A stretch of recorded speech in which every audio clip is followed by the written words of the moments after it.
جو سب سے بڑا سوال ہے خطے کی صورتحال کو دیکھتے ہوئے اور خدشہ بھی ہے وہ یہ ہے کہ امریکہ کہیں اس جنگ میں ڈائریکٹ جو ہے بالواسطہ یا بلا واسطہ انوالو نہ ہو جائے. تو آپ کو صورتحال کیا لگتی ہے جس طرح کے بیانات سامنے آ رہے ہیں؟ اگر امریکہ انوالو ہوتا ہے تو پھر خطے کی صورتحال کس طرف آپ دیکھتے ہیں؟ جی میں تو اس پہ پہلے بھی اپنے بہت سے کامنٹس میں کہہ چکا ہوں کہ کیونکہ B-2 بامبرز جو ہیں اور وہ جو بنکر بسٹر بامبس ہیں امریکہ کے پاس جو 30,000 پاؤنڈز کے ہیں اور وہ 60 میٹرز گہرائی تک جو ہیں وہ چیزیں تباہ کر سکتے ہیں، تو وہ ان کو نیوکلیر انسٹالیشنز جو ہیں ایران کی جو 3 جگہ پہ ہیں مینلی نتانز میں اور اصفہان میں اور فوڈو میں، تو اس میں سے کچھ ان کو جو ہے اس کے بغیر وہ اس کو اتنا زیادہ نقصان نہیں پہنچا سکتے جتنا وہ پہنچانا چاہتے ہیں. تو اس لیے اسرائیل جو ہے وہ امریکہ پہ کافی دیر سے زور ڈال رہا تھا کہ وہ اس جنگ میں آئیں، اور اب لگتا یہ ہے کہ اس کے چانسز بڑھ رہے ہیں کہ امریکہ اس میں آئے. اس لیے امریکہ کی ٹون آپ دیکھیں چینج ہوتی جا رہی ہے، اور وہ کچھ ایسی اب شرائط جو ہیں، کیونکہ پہلے تو خیر ٹرمپ کہہ رہے تھے کہ جی ڈپلومیٹک ایک سلوشن اس کا ہونا چاہیے، اور اگر ایران واپس مذاکرات پہ آنے کے لیے تیار ہے تو پھر یہ روکی جا سکتی ہے جنگ. ابھی وہ کہہ رہے ہیں کہ وہ انکنڈیشنل سرنڈر کی بات کر رہے ہیں کہ بالکل بغیر کسی کنڈیشنز کے وہ سرنڈر کر دیں. تو ظاہر ہے کہ وہ اس کے اوپر ایران کے جو سپریم لیڈر ہیں ان کا بیان بھی آ گیا ہے کہ ایران اس طرح بالکل نہیں کرے گا. ظاہر ہے کہ وہ تو ایسی چیز ہے کہ جو آپ کوئی بھی ملک نہ کرتا شاید. تو اس لیے جو کریم قیاس ہے وہ یہی ہے کہ امریکہ جو ہے انلیس کہ کوئی بہت ہی دوسرے ملک کو سٹینڈ لیں، جس طرح میں نے کہا تھا چائنا اور رشیا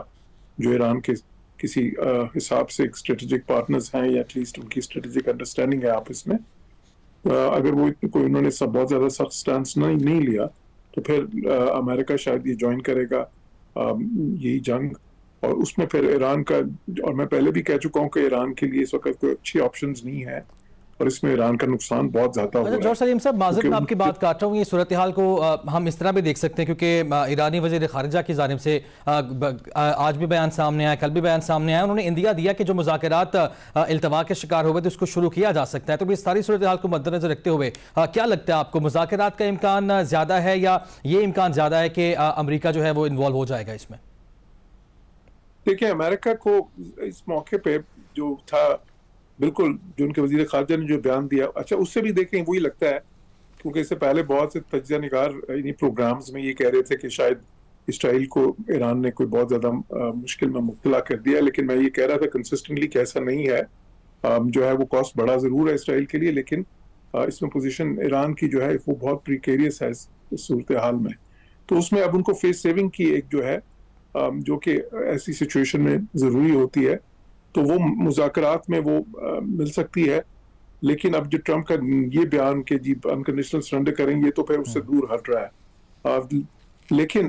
جس طرح میں نے کہا ابھی کہ چائنا اور رشیا جو ہیں وہ بھی اس میں بہت زیادہ، جس میں پریزیڈنٹ پیوٹن جو ہیں جن کو پریزیڈنٹ ٹرمپ نے کہا بھی کہ آپ اس پہ ثالثی کریں، وہ بھی اس میں بہت زیادہ اور بھی زیادہ انوالو ہوں گے. چائنا بھی ہوگا بیکاز ان کے لیے تو ڈیفنس کی جو ریلیشنز ہیں وہ ان کے رشیا کے ساتھ بہت زیادہ قریبی ہیں ایران کے، اور جو کمرشل یا اکنامک ریلیشنز ہیں وہ بہت زیادہ چائنا کے ساتھ ان کے قریبی ہیں. تو ان دونوں ملکوں کے لیے بھی اہم ہے کہ ایران کو بالکل ایسی سچویشن میں نہ چھوڑ دیں کہ جہاں وہ بالکل ہی جو ہے ڈیوسٹیشن ان کے ہو جائے. تو اس لیے میرا اندازہ تو یہ ہے کہ وہ اس وقت تھوڑا سا چائنا اور رشیا جو ہے تھوڑا سا زور اب ڈپلومیٹک سفارتی سطح پہ لگائیں گے اس چیز کے لیے کہ کوئی بیچ کا راستہ نکلے کہ جس میں جو ہے کوئی مذاکرات کی صورت نکلے اور اس سے پھر یہ ختم ہو. لیکن فی الحال وہ لگتا ہے کہ اسرائیل کا پریشر امریکہ پہ کافی زیادہ ہے، تو ٹرمپ شاید یہ چاہ رہے ہیں کہ پہلے ایک بار وہ بومبنگ کر دیں اور اس کے بعد پھر مذاکرات کی طرف آئیں. یعنی پہلے پریشر بلڈ کیا جائے، نقصان پہنچایا جائے، اس کے بعد مذاکرات کی دوبارہ سے بات کی جائے. اور ہم نے ماضی قریب میں بھی یہ دیکھا بھی ہے ان 6 دنوں میں جو صورتحال ڈیولپ ہوئی ہے. بریگیڈیئر صاحب آپ کی جانب میں آؤں گا. جس طرح آپ نے گفتگو بھی ملاحظہ کی، ایک تو آپ کا کیا نتیجہ اس سے اخذ ہوتا ہے کہ کیا آپ سمجھتے ہیں کہ امریکہ براہ راست اس جنگ میں کود جائے گا؟ اور خاص طور پہ جو پریشر بلڈ ہو رہا ہے ڈونلڈ ٹرمپ پہ، ہم نے گزشتہ روز دیکھا کہ برنی سینڈر کا ہم بیان سامنے آیا تھا، انہوں نے پیشگوئی کہتے ہیں میں نے پہلے کر دی تھی، اور آج پھر ایک اور جو امریکی نمائندے ہیں کٹر حامی بھی ہیں ٹرمپ کے، مارجوری ٹیلر گرین، ان کی جانب سے بھی تنقید کی گئی ہے. تو ایسے میں کتنا ایزی ہوگا امریکہ کے لیے اس جنگ میں کودنا؟ دیکھیں امریکہ کا تو اگر ریشنل ایکٹر کے طور پہ دیکھیں تو اس کو اس سے گریز کرنا چاہیے تھا، مگر چونکہ یہ فیصلہ ساز قوتیں امریکہ میں اسرائیلی لابی کے تابع ہیں اور ہمیں معلوم ہے کہ یہ نیتن یاہو آئیڈیالوجیکلی ڈریون ایک لیڈر ہے، اور آپ نے اس کے بہت سے ویژولز دیکھے ہوں گے 2012 میں کس طریقے سے وہ ایڈووکیسی کر رہے تھے کہ ایران کو ڈی فینگ کرنے کی، اور اس وقت وہ 3 یا چند مہینوں کی بات کر رہے تھے۔ تو اب تو ان کی امید بھر آئی ہے، اور وہ کسی ایک there is a method to his madness. پہلے انہوں نے وہ جو ایران کے جتنے الائز تھے ان کا خاتمہ کیا، اور فائنلی وہ اس طرف آیا ہے، تو وہ کسی مقصد کے لیے آیا ہے۔ میرا نہیں خیال کہ وہ اتنی جلدی اس سے وہ وڈرا کرے گا، اور جو باتیں ہو رہی ہیں کہ جی وہ نیگوشیٹنگ ٹیبل پہ لے آئے، اب یہ بڑی کمپلیکیٹڈ ایکویشن ہے ٹو می۔ ایک تو اگر جوہری افسودگی کی صلاحیت سے کمپلیٹلی اس کو ڈائیویسٹ کرنا ہے ایران کو، تو اس کے لیے ایریل کیمپین سے آگے جانا ہوگا، اور اگر ریجیم چینج کی طرف معاملہ جا کے اس کو پکا انشور کرنا ہے کہ وہ دوبارہ ایران اس رخ پہ یا اس ڈائریکشن میں نہ جائے، تو پھر تو اس کے لیے بوٹس آن گراؤنڈ چاہیے۔ اور کیا اسرائیل اور امریکہ ان کے لیے تیار ہیں؟ میرے خیال ہے ابھی نہیں، اس میں کوئی اپ سکیل کرنا ہوگا اس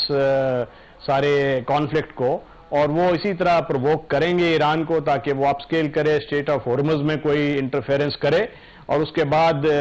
اس میں کوئی ایسی ایسکیلیشن ہو جس میں